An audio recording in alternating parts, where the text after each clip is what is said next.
In today's video, we're going to talk about everything that you need to know to lose weight when it comes to doing your cardio specifically. A lot of you have a very skewed perception about cardio that you were taught as a child or maybe in adolescence when you were trying to lose weight, or any of you that have had a hard time losing weight and keeping it off. I used to fall into the same traps. You have to run. You have to do it high intensity. You have to do it every single day. Are these true? What's not true? And what's the simplest and easiest way to get your body moving to lose weight? That's what we're covering in this video. Let's dive in. If you're new here, my name's Noah. I lost 110 pounds. This is the Big Fella brand where I help you lose more weight, build more muscle, build confidence, and actually start to respect yourself. Let's dive in. So first, what we're going to be starting with is what cardio is and isn't used for. Cardio is the best way to keep your heart healthy. The whole cardiovascular system in your body that you learned in health class back in school, yeah, that's the root of your heart. So when you do your cardio, you are, for all intents and purposes, exercising your heart. Just like doing curls, you're hitting your biceps.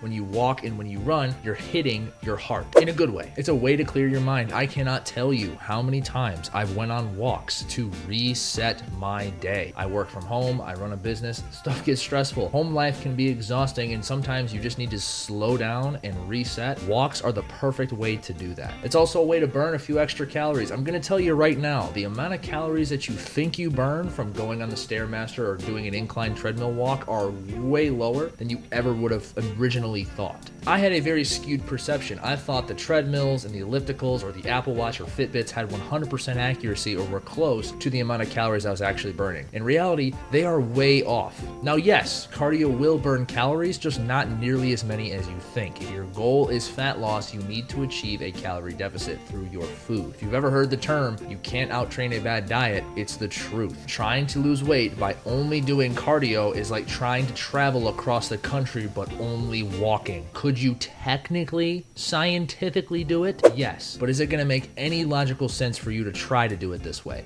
No. Cardio should also be a source of fun. You should make it fun. The best way to hack your brain into enjoying cardio is doing an activity that you like. Enjoyment is required when you're trying to change your life. I play basketball, I go on long walks, I swim at the beach. These are all different activities that are considered cardio that I genuinely enjoy doing, and I don't feel like I need to do them for exercise. I want to do them because they're fun. Whether it's pickleball, tennis, rock climbing, frisbee golf, normal golf, basketball, whatever your ish is, have fun with it and enjoy it, but do it often so you can move your body regularly. Enjoying cardio is the #1 cheat code to losing more weight on accident. What cardio shouldn't be used for is being viewed as the only way to burn fat. As I said before, the calorie deficit is a wonderful thing, but it's made through your nutrition. Trying to out cardio your diet is never going to work, especially long term. Cardio is also not required at high intensities. Most people, when they think cardio, they think running, they think the Stairmaster, or they think those HIIT classes or CrossFit classes. Yeah, that's cardio, but also, like I said earlier, walking,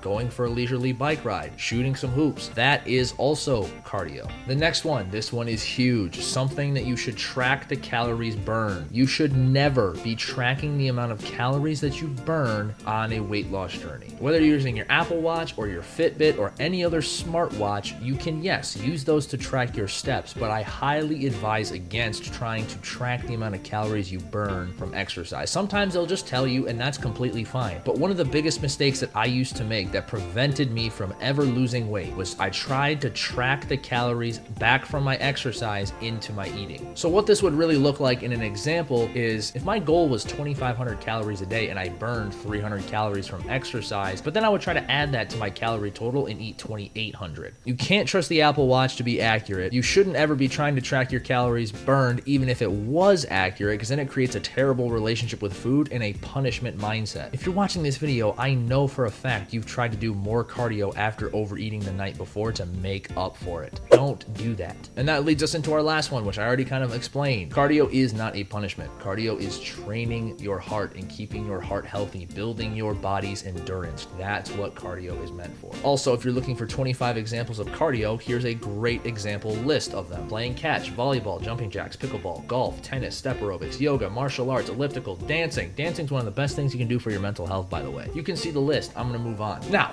here is why walking is simply superior? Well, I'm going to tell you a couple reasons why. Number one, it's easier on your body. It's the most repeatable form of cardio that you can do because, newsflash, your body is a bipedal mammal. You are built to walk. Back in prehistoric times, the reason humanity came out on top against all these apex predators and the reason we could hunt down woolly mammoths with just our little spears isn't because we were faster. It wasn't because we were smarter. It was because we could outrun any other animal, not through speed, but through distance. We can sweat through our skin, and our bodies are actually built to run. So we could just outrun distance-wise any other animal on the food chain. So again, when you look at a plan for you, a plan for your cardio and for your fat loss, look for something that's highly repeatable. Don't try to go and do a HIIT workout once a week and try to make that your entire cardio for the week. In addition to the enjoyment and the repeatability of walking, walking is also fantastic for managing stress levels. It's also fantastic for creating ideas and managing ideas. It's great for overcoming mental blocks. Whenever you have your best ideas in the shower, the reason you're doing that is because you're separated. You're pulled away from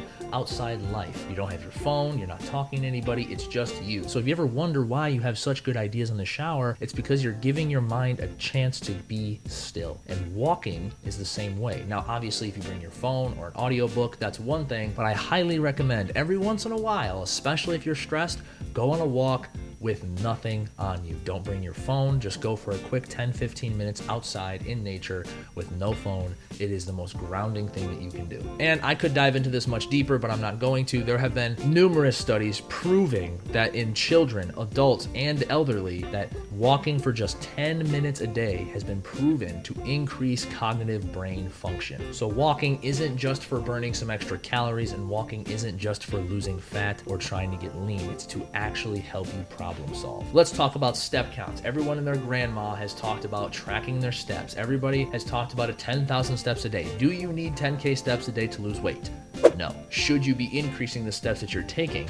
Yes. But the number itself is actually pretty arbitrary. The average American gets about 2,000 to 4,000 steps per day. Like we said before, the human body is built to walk. So 2,000 to 4,000 steps a day is pretty terrible, I'm gonna be honest. Like I said before, the step goal itself is arbitrary. It's simply just adding a few more steps to whatever you're averaging. What I always like to tell my clients is that find your daily average step. If you don't have an Apple Watch or a Fitbit or any other way to track your steps, you can actually track your steps using your phone. On the health app, base stock on your phone will track your steps. Obviously, you have to keep your phone on you to do that. Let's say you track your steps for a week. Let's say you average about 4,500 steps a day. So just under 5,000 steps a day. So what should we do if we're looking to lose more weight? Should we just say, hey, let's shoot for 10,000? No, shoot for 5,000 or 6,000. Give yourself a clear yet attainable goal to reach for. You don't need to compare yourself to anybody else. Just move a little bit more than you're currently doing, and that will move you in the right direction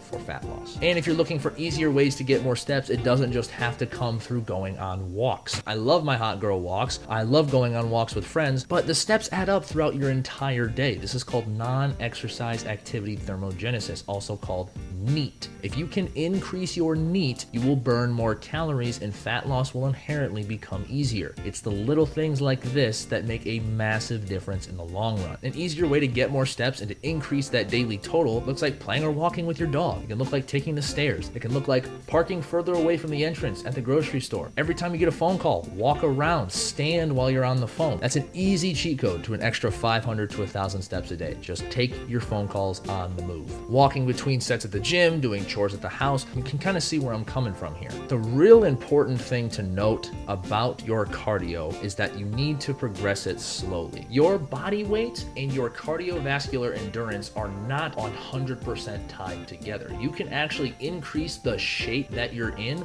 much faster than the weight that you need to lose. So if you're 50 pounds overweight, you can actually increase your shape and get in better shape much faster through cardio. I'm not saying you're going to lose weight any faster, but let's say going up flights of stairs or running a mile can be significantly easier through repetition. This is why repeatable and enjoyable workouts are so important when it comes to cardio. One other discussion I thought was worth covering is the idea of HIIT versus LISS, high intensity interval training versus low intensity steady state cardio. HIIT is something that you've probably heard of. Maybe you have a friend that does CrossFit. That's what HIIT is. It's moving moving your body as much as humanly possible in about a 20-30 minute span. It's gonna suck for that 20 to 30 minutes, but you're gonna really work up a sweat and burn quite a few calories, relative of course. Now, low intensity steady state is something like walking or going for a long bike ride. I am always going to recommend low intensity steady state cardio for beginners and people who are looking to lose weight. Because why? Repeatability and enjoyment. I play pickup basketball once to twice, maybe 3 times a week. I don't play basketball every day. It would hurt the hell out of my knees. But you know what I do every single day without fail?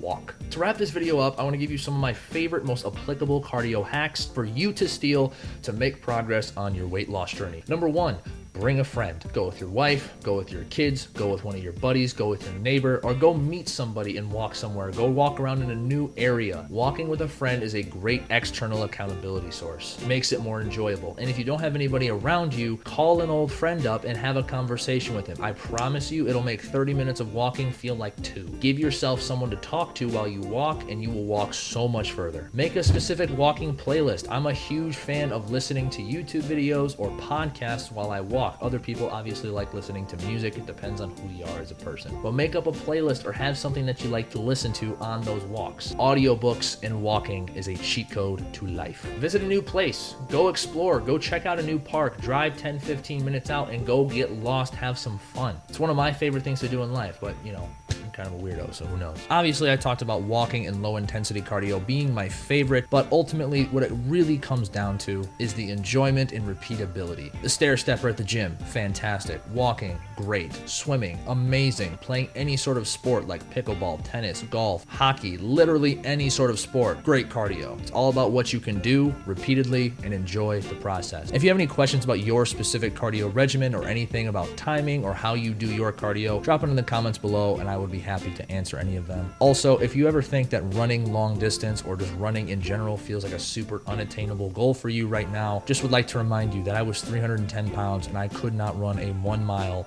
race without stopping. And now I am about to run a half marathon, which is 13.1 miles. Show up consistently, make it repeatable, do not give up on yourself, and you will surprise yourself with how much you can actually accomplish. Subscribe if you're new here. Welcome to the Big Fella brand. Like the video if you enjoyed it. Comment like I said earlier, and keep it simple, big fella.